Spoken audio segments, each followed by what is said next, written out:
Hey, beautiful people. Andrew Dolter here with a quick view on perspective. So, despite a sizable drop in home prices, which did happen, some 63% of Canadians who don't own a home have given up on ever owning one. If you're one of those people, that's what you're thinking. Listen, I'm going to give you some perspective. So, hear me for the next couple of minutes. I'm going to give you some information, give you some perspective, give you a couple options that people are using right now to get into the real estate market. And maybe, again, you will be the can versus the can't.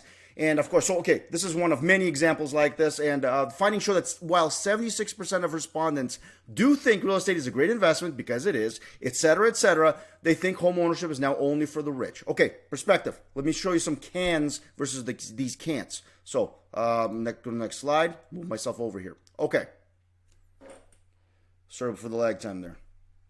Now, here is more than 1 in 4 Canadians a quarter plans to purchase an investment property in the next 5 years. So clearly these people are still thinking a little bit differently. And there's some interesting things here. You want to pause and look at this list, especially what I just underlined. There's an interesting demographic, 18 to 34, more likely to own more than one investment property compared to older counterparts. Why? Because people that age, a little bit younger than myself, have noticed that, hey, look at that. Real estate in the GTA consistently goes up and has for decades upon decades. Maybe this is a good place to invest in. Now, investment, specifically, you think, oh, investment, I can't even buy my own place. No, I'm never going to do it, like the previous slide. But notice the line here.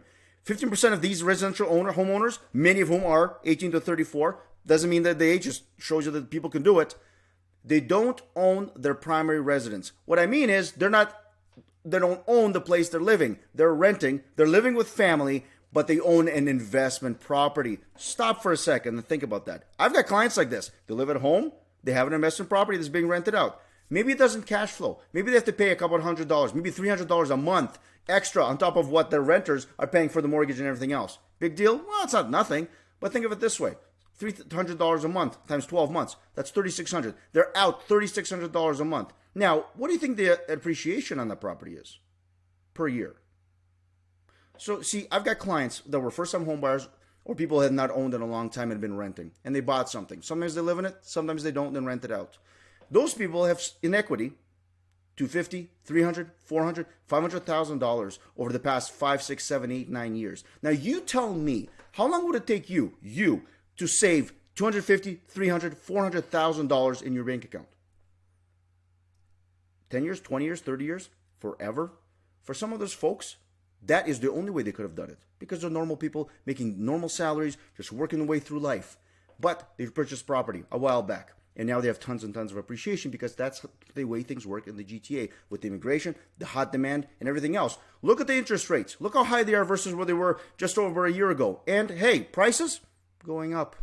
Interesting. So why am I telling you this? This is an amazing avenue for some of you to get into the market. Let's give you an example. Say you're a couple.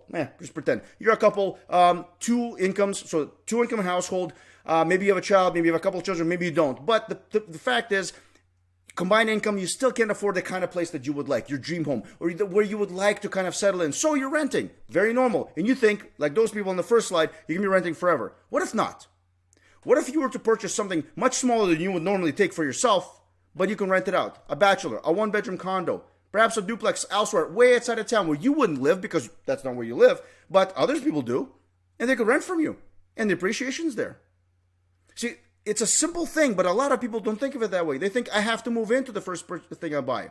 In some places in the world, absolutely. In the GTA, you might not be able to. However, what if you buy that property that you wouldn't live in because it's too small for you, but a student or a single person can live in there, and they rent it from you?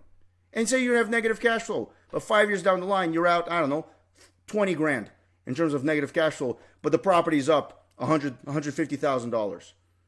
What if you and your spouse, if you're using the couple as an example, they're moving up in the income ladder, they're saving some money on their own selves, and now you can sell that condo that you had for 5, 6, 7 years, and you have $200,000, $300,000 in equity that you can use now as a down payment to buy the house that you actually might want to move into.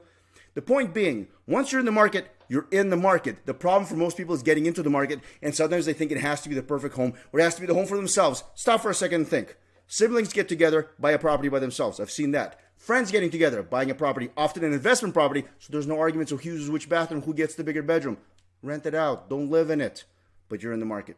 Guys, there are a lot of ways to get into the GTA market. So, let me give you this before I leave. minimize myself here. Right now, summer of 2023, you've got an amazing opportunity. Here's why. Summer always has less competition. Inventory always increases and then decreases towards last end of August and then picks up again in the fall market sometime in the middle of September. Right now, end of June, July, August is a great opportunity. Sellers are serious if they're on the market right now. There's less competition because people are thinking about other things or they already did their stuff in the spring market. Prices are going up, so time is of the essence. If you think the prices are going to be going down, I'm sorry, you already missed out. You should have bought it in the beginning of the year. But now is the time, better than 3, 4, 5, 6 months from now. And bonus, if you're working with me, I've got properties off market that I can find for you, properties that are coming soon, exclusives, those kind of things as well. Plus, I give you all the information, give you market value valuations on each property so you know how much you should be paying for something. And again, guys, take advantage and no, it doesn't have to be the house or the property you move into. It could be an investment property, your way of getting into the market. Have it rented out, maybe cash flow, maybe it's negative cash flow. You won't care after 3, 4, 5 years when you're getting 100, 200% return. So, guys, that's information for now. Contact me if you have any questions. Hit like and subscribe if you're watching this on YouTube. I don't get anything for it. I just want you to have the proper information. This is something very interesting. You want to talk about it? Give me a call. Andrew the Realtor, have a great summer.